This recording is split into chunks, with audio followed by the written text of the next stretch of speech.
Welcome back to the End Time Remnant YouTube channel. This is Dorothy, and this video is for December 23rd, 2025.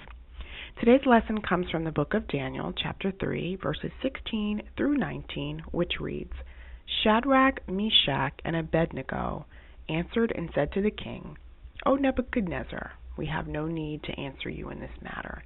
If that is the case, our God whom we serve is able to deliver us from the burning fiery furnace, and he will deliver us from your hand, O king. But if not, let it be known to you, O king, that we do not serve your gods, nor will we worship the gold image that you have set up.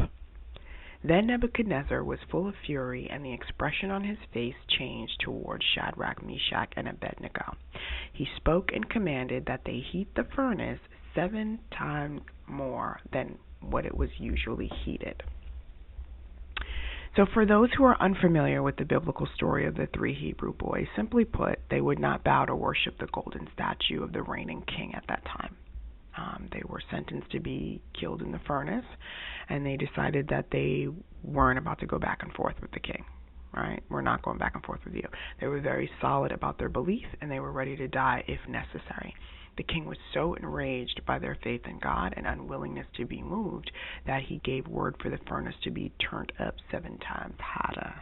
Okay, so listen, there have been many times on this journey with the Lord where it seemed like when I made up in my mind to follow the Lord, hold my peace, and just believe God without engaging in the spiritual warfare that the enemy was trying to bait me into, that he intentionally turned it up quite a few notches.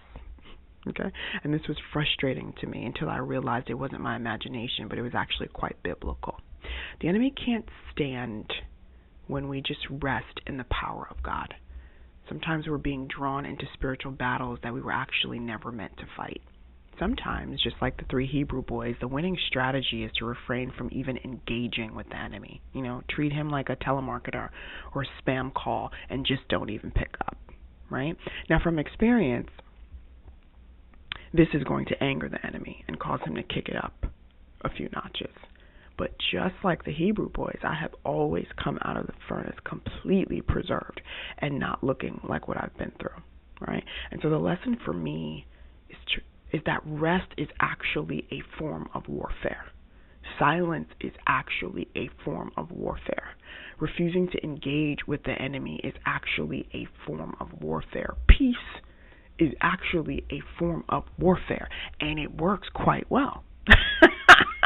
So that's all I have for you on this video, and God willing, I'll see you next time.